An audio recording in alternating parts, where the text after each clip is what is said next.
Hey everyone, what is up? Welcome to Wintuition. I'm CJ, and today I'm excited to announce you're going to see an increase in our production quality in the coming months. And this is all made possible thanks to our new partnership with Tales of Adventure, or as they're known by many Magic players, TOA Magic or TOA. For today's video, I am going to be joined by Wyatt, and we're going to be doing a micro cEDH set review based on the Fallout Commander decks. And while there's not a ton of new cards within these decks, there is a small handful of cEDH viable cards we're going to talk about in the video today. But before we get started on that, I do want to remind you that we're going to be at SCGCon Philly this weekend from March 8th through the 10th playing cEDH all weekend long, and we really hope to see you there. And if you would like to support this channel and are looking for singles or sealed product, head on over to toamagic.com and use our affiliate code WINTUition at checkout to save 5% off your entire order. And when I say singles, that includes dual lands and Power 9, which is freaking sweet. So without further ado, let's get into the set review. All right, so let's get right into our set review today. We're gonna start off with white first as our first color. And we're gonna start off with Codsworth Handy Helper. It is a 2 generic and a white legendary artifact creature robot. It has commanders you control have Ward 2, and then has 2 activated abilities. The first one is tap to add 2 white, spend this mana only to cast Aurora and or equipment spells. And the second activated ability is tap to attach target Aurora or equipment you control to target creature you control. Activate only as a sorcery. Now this card you may think probably doesn't belong in cEDH, but it does have a home in one specific deck in general, and that is Coal. That is an artifact equipment based strategy that utilizes Coal and loops creature combos with artifact creatures to draw your deck and do kind of some crazy shenanigans like that. It is a turbo strategy. This card definitely sees itself in the deck because it gives Coal protection of Ward 2, which will help protect the combo that the players are going to need, those pilots that are going to need to be able to win with the deck. I don't know if it breaks the deck, but it definitely helps support that kind of game and strategy. Yeah, it's just a nice piece of protection. Yep. It does also give you the ramp and cost reduction for equip costs for its activated abilities. I mean, attaching a Conqueror's Flow for free is still pretty good. Yeah, and it is a 2/3, so it's pretty decent. You definitely get it out turn 1 with a mana crypt and a white source. So, all right, let's move on to the next one. All right, so the next card we have here in white is going to be Overseer of the Vault. It is 2 and a white, and it is a 3/3 legendary creature. It is a human advisor, and it has first contact. When Overseer of the Vault 76 or another creature with power 3 or less enters the battlefield under your control, you may put a quest counter on, put a quest counter on Overseer of Vault 76. At the beginning of combat on your turn, you may remove 3 quest counters from among permanents you control. When you do, put a +1/+1 counter on each creature you control, and they gain vigilance, they just gain vigilance until end of turn. So this card's probably going to see testing in some time lists. Not only does this card give itself a counter when you activate time, but you can also use it to give your whole team counters for more activations, because you can just draw those 1/1 counters off of the creatures here or there. It's not super meaningful to their strategy to buff up their guys. Yeah. So it's just really good value. The only real drawback is that you do have to have 3 quest counters on it in order to remove them, so it may be a bit slow to get going, but once you have it online, the value is going to snowball, I feel. Yeah, for sure. I mean, the ability that it's giving itself a counter, which is important in time. Like, you see cards that give themselves counters, and they're like pointless counters that have no real relevance besides that it gets a type of counter. So that being said, the upside of being able to give all of your team counters when it matters to be able to then go off even more with time. I don't know if it's a wins more card, because I am not a time player, but whenever I see a card spoiled that either gives the team counters or gives a useless specific counter like this, I feel like it is gonna see play in time, like you said. It just feels good. At 3 mana, 3/3, and the ability to, when it gets a counter when it comes back from the graveyard, which is what time is already doing. So the only other real drawback I can think of is that if you are playing from after a board wipe, for example, and you don't really have a lot of things, it's not as valuable, because then you're only getting like maybe a counter on this in time, which could feel really bad. Yeah. So I guess we'll have to wait to see how the pilots react to it. Yeah, for sure. Definitely a decent card though. All right, moving on to Vault 21 House Gambit. This is a 2-drop colorless and a red enchantment saga. The first lore counter is discard a card and then draw a card, and this happens for the first and second. And then the final ability is reveal up to 5 non-land cards from your hand. For each of those cards that has the same mana value as another card, reveal this way, create a treasure token. So I feel like this is a decently strong card. It's going to see play in red decks. It's a draw engine. I mean, I shouldn't say draw. It's more of a loot engine. Let's be real. You're discarding your, to draw a card. It could be on breach though, so to them it's fine to discard. Yeah, things. it doesn't seem bad. But I will say the third ability has a pretty decent ceiling. Mm-hmm. Especially because most decks are curving out at like 3 on average, so it's more often than not, I feel like at minimum you're going to hit 2 of the same CMC. Correct. And at best case, you can hit 5. Like, right? Best case scenario, which it leads me to where I feel like this deck may fall. One of the decks it could be, utilized in, which is Magda, because that's a Magda activation. So you're not only being able to draw cards from your deck with the first 2 lore counters, then you get the ability to sculpt your hand and then activate that third ability and get those treasures. So it feels pretty solid. I don't know if it also could maybe see play in like a what is the card? It's the red-black one from Lyle's Veldrain. It's Rowan, Sign of War. Rowan, yep. Being able to, you're not really losing life here, but being able to loot and find things you need, and that is more of a turbo strategy where you're trying to get treasures. Will lose you life. Correct, for sure. And again, like maybe even coal, because you do sometimes want to put things in the graveyard and fill up that way. Yeah, and find more pieces by drawing those cards and looting. So I'm not sure. It definitely is a solid card for 2 mana. And it feels, again, ceiling is very high, 5 treasures at best. Worst case, 1 to 2. So definitely a playable card for C, but who knows where it's going to find its home. But that's my take on it. We'll have to wait and see. Yeah. I think it's still fine in like the 3 or less color decks. Yeah. All right, so the next card we have following that is going to be Grim Reaper's Sprint. It is 4 and a red for an enchantment aura, and it has Morbid. This spell costs 3 less to cast if a creature died this turn. And it says, enchant creature, when Grim Reaper's Sprint enters the battlefield, untap each creature you control. If it's your main phase, there is an additional combat phase after this phase. Equipped creature gets +2/+2 and haste. So this is just straight up, most of the time, going to be a 2 mana extra combat spell, because you're going to have a ton of ways to trigger the Morbid just generically in the format. And then outside of that, it seems decent in decks like Ob Nixilis, where you really have a large beater, but the downside is it's going to paint a bigger target on like that big singular thing, like maybe the same thing with 5-color Sisseys. You could put it in there. I don't know if it makes its way into that list, for example, but decks that want to play around with their commander being larger, it seems really solid in there. I will say this definitely feels decent in Najeela, because 9 times out of 10, one of your ones is maybe dying. Yeah. So then you get it for 2 mana, do it again, attack. And even Najeela is a great example where you have creatures that you can generate where you can put it on them and still get value, and then you're not putting all your eggs in one basket with your commander. Correct. It feels good too. Yeah. I'm gonna let you take this one next, because this is one you wanted on the list. So up next we have Nuclear Fallout. Now I will admit I'm a little excited for this card because it's basically modular. It has the potential to be a board wipe or a win con. However, I don't think this will see play in decks that are beyond 3 colors. It's already going to be kind of hard to fit in a 3-color deck. Yeah. I think in like your 2 and monocolor decks, you can get away with maybe replacing one of your board wipes with this, because it's just a board wipe with potential combo upside, which is really good. I think as a value piece in some of the decks that want to aggressively mill, it's also very strong because you can get the rad counters on yourself. The downside is a lot of the decks in the format will be on things like Breach, so if you aren't able to like fully deck people, sometimes you can incidentally feed your opponents, which can feel bad.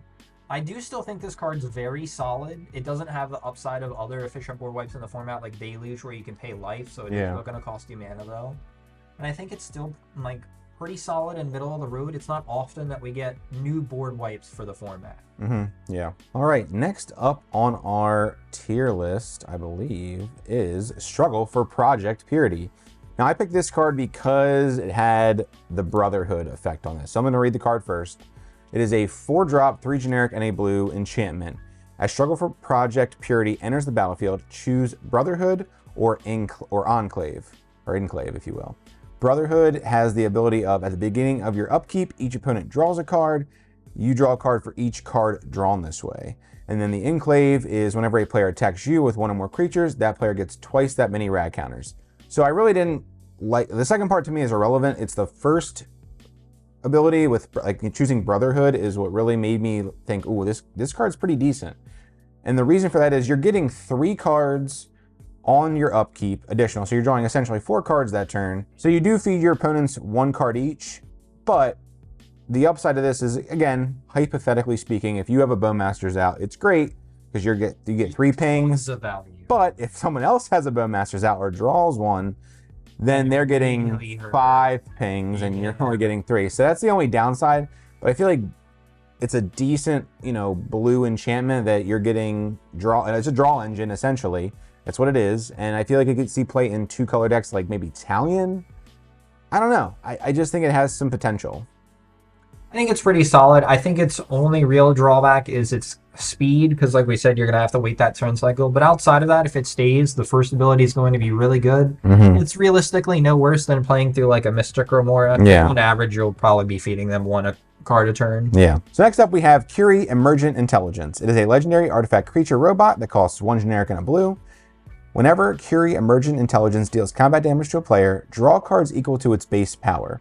It has the activated ability of a colorless and a blue.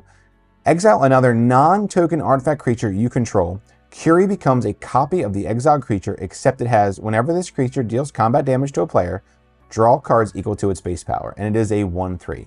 Now, at face value, you're only going to be drawing 1 card. It has to also get through, but it does have a nice little booty of 3, so it ain't dying to a Bowmasters per se. A lot of good creatures in the format. It can. I will say, Play to Win posted on their Twitter page about a really cool synergy with this card. Phyrexian Dreadnought, the 1-drop, I believe it's a 12/12 or a 15/15 that enters the battlefield. You have to sacrifice a certain amount of creatures equal to the power, but in response to the trigger, you could sacrifice it to Curie's ability to make it a 15/15, 12/12, and then hit and draw a poop ton of cards.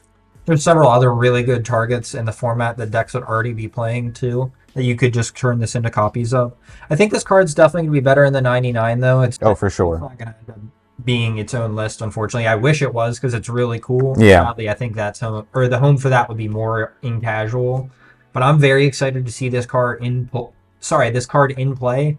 As I spent a long time playing Urza as a deck, I really would have enjoyed putting this in my list. Yeah, I mean, I think it could maybe see play in a Brea list of some kind of Brea shell, artifact shell. But yeah. Any grindy artifact deck, yeah. Yeah. All right. Moving on to our multicolored. So up next, we have Kellogg, Dangerous Mind. Now this is 1 black-red, and it is a legendary creature, human mercenary. He is a 3/2 with first strike and haste. And Kellogg says whenever he attacks, you make a treasure token. And you have an activated ability on him where you can sacrifice 5 treasures to gain control of target creature for as long as you control Kellogg. Activate only as a sorcery. Now, at face value, most times this card's just going to actually cost you a red and a black because you're going to be able to play him and attack immediately with him, so he's going to cost you 2 mana. It's also very, very strong because there's a lot of decks that are abusing Dockside and other treasure-generating cards. So you will probably find yourself more often than not in a situation where you can just take someone's commander with this card. And that is going to be very powerful. You might even be able to, like, if you're playing Kinnan, for example, or certain decks take things like Seedborn or other things, like being able to snipe value engines with this is going to be very strong. The downside of being sorcery only prevents you from, like, interacting with combos on someone else's turn, which is unfortunate. However, I do think this is really solid in some of the red-black, like, stormy decks that already exist, like Rowan and Obnixilis. Like, it's really good in there. I think even in like maybe a Corvold list, because it focuses on Dockside. You're making lots of treasures. It'd be kind of sweet. And I think even, it reminds me of a Magda because it is technically a 2-drop because it makes a treasure on attack and it has haste. So it's a 2-drop. It has a sacrifice ability. While it's not as good as Magda because you can't get the best thing. You can't get the best thing out of your deck, but you can get the best thing on the board, which sometimes isn't the best. There's maybe no decent targets to use that ability, but it feels pretty good. For sure. Absolutely. I still really like it as a card. Oh, yeah. I would love to see it maybe as a cEDH deck, but I don't know if it has the right, card pool to pull from. I feel like, unfortunately, it just relies on your opponents having card advantage in play because your other options in red-black, like Ob Nixilis, are giving you that card advantage. That's true. Yeah, that's true. All right, I am excited to go over this next card. This is, for the record, I have never played Fallout. I know nothing about Fallout lore or anything like that, but I'm telling you, I'm very hyped for this card. For shame. MacCready, Lamplight Mayor. This is a 2-drop, 1 white and a black legendary creature, human advisor. Whenever a creature you control with power 2 or less attacks, it gains Skulk until end of turn. Reminder text is it can't be blocked by creatures with power or greater power. And then it has another ability. Whenever a creature with power 4 or greater attacks you, its controller loses 2 life and you gain 2 life. So while this isn't like breaking the format, I think it's a really cool card. Mainly I'm biased to this because I have a Malcolm Tinma list or 2 Timnas lists, and a lot of the creatures are in that are power 2 or less. And I also, you know, just a sweet include. It's a sweet include. You already have, you know, Delany just released and Murders, which also is more fuel for this. Like, it just is really sweet, a really cool card. You know, it isn't super relevant as far as that second ability. Yeah, you may have a Crom beat into you for 4. They'll maybe lose 2 life, so that 2 life may be relevant. But if they're on Gnaws, like if they're taking Crom, incidentally, it helps. But it's not the end of the world. Correct. It's a little bit of upside for us because we're gaining life. But again, like, the Skulk, I think, is the best part about this card. And being able to get in with, you know, your Malcolms, your Timnas safely. Now, again, that's not always the case because you're going to be playing against other people who have power 2 or less, but I wonder if, like, even Nagila decks would maybe play this because it makes their warriors unblockable. Yeah, that's not bad. If it was a human warrior, maybe, but since it's advisor, maybe like, your card quality's so high. Yeah, it's already really hard to find cuts in that list. That's a good point. But I'm excited for this card. Oh, absolutely. And let us know in the comments below what your card you're excited for most about this set. Even if you're a Fallout or non-Fallout, you know, junkie. So you got to have one card. All right, moving on. So up next, we have the Master Transcendent. So this card is 1 and then Sultai. He is a 2/4 legendary artifact creature mutant. And the Master Transcendent says when he enters the battlefield, target player gets 2 rad counters and has an activated ability of tap, put target creature in a graveyard that was milled this turn onto the battlefield under your control. It's a green mutant with base power and toughness 3/3. It loses its other colors and creature types. So this card is really good off the bat because if you have a food chain and you've made infinite mana, you can just immediately mill your opponents out with the rad counters. The downside is it does have to wait until after their draw step, so it's in their first main. But if there's enough rad counters on them, they will mill their whole deck. And theoretically, if they are, unless they're at 40 and get very lucky, it will kill them with the life lost on the triggers. Yeah, I mean, you're absolutely right. I just think that it's an okay commander. It's just it's a worse Atraxa. It is slightly worse than Atraxa because you don't get white. I do still like it because we don't have a ton of great Sultai commanders, unfortunately. Like, I think Spencer and Ukima's like maybe the best. Or maybe like a Silas Wren and Thracius. Like, there's not a ton of representation in the color pairing. Tassiger. Maybe Tassiger. Fringe, yeah. So I do like to see that we're getting new Sultai things because it's one of my favorite color combinations. I also feel like we're getting a decent amount of food chain commanders. We just had a Tali not too long ago. We have this one. We have Atraxa. So, I mean, I feel like we're getting a lot more food chain commanders. Which I like. Food chain as a strategy as well. The downside is normally it's like a turn slow playing a food chain deck because you have to get the food chain out, then do your thing. Yeah. However, with the Master, I feel like having access to the blue on top of the food chain is just solid because we know somebody that does play a Sultai food chain deck and it performs really well. Yeah. So I think if he were to play this as the commander, same thing. This card's just very good. And even if you're using it incidentally, you can reanimate value pieces from graveyards. True. Yeah. Not a bad card. All right, moving on to our last card of the set review. That is Caesar Legion's Emperor. It is a 4-drop, 1 colorless, 1 red, 1 white, and a black legendary creature human soldier. Whenever you attack, you may sacrifice another creature. When you do, choose 2. Create 2 1/1 red-white soldier creature tokens with haste that are tapped and attacking. You draw a card and lose 1 life. Caesar Legion's Emperor deals damage equal to the number of creature tokens you control to target opponent. So, pretty decent card. It is a Mardu strategy. You know, predominantly Mardu strategies are creature-based with stacks. And it seems a relatively good fit because you can then sacrifice on the attack one of the stack pieces that maybe is holding you back from going off. Go off, yeah. Yeah, so it's pretty good in the sense that you kind of can almost do what the most recent Krenko did from Baron Tin Street, where you're playing artifacts that are stacks pieces, then you can sacrifice them to prevent you from going off. So it's pretty cool in that sense. It does have a little bit of versatility. It has the card draw on it if you need to do that in a pinch, or it has the ability to just dome Thon. Yeah, so if someone's on Adnals, you can really, put it to them. What's interesting too, once again, I don't know if an Agila deck would play this because the card quality is already so high, but this is just a card you could throw in there, and then as you're going, like, you don't even have to go infinite. You could just take like 2 or 3 attacks and kill somebody. Yeah. Like, I think terrible. The strength of the bottom ability is very high. Even if you were to play him as a commander, I think you could genuinely generate enough tokens where you could really threaten life totals with the bottom.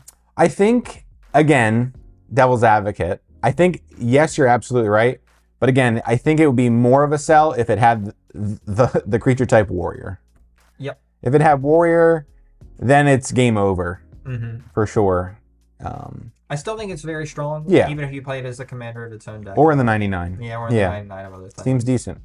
And just having card draw in the command zone is always solid. There's not a lot of Mardu commanders, I believe, that are card draw besides Dihada, I think. Dihada, Timnajeska. Oh, Timnajeska. Yeah. Either way, it's still really solid. Yeah. All right, so that's going to finish up our set review for the new Fallout cards today. Unfortunately, because this was mostly a reprint set, there wasn't a large amount of things coming out that we could really include or talk about for cEDH, but the ones we did talk about are still pretty solid. Yeah. Let us know in the comments below if you feel like there's anything we might have missed or that you disagree with, and we'll happily read and reply back to you. Anything else? Nope. All right, well, thanks for watching. You have a good day. We'll see you next time on Wintuition MTG, the 6th sense of EDH.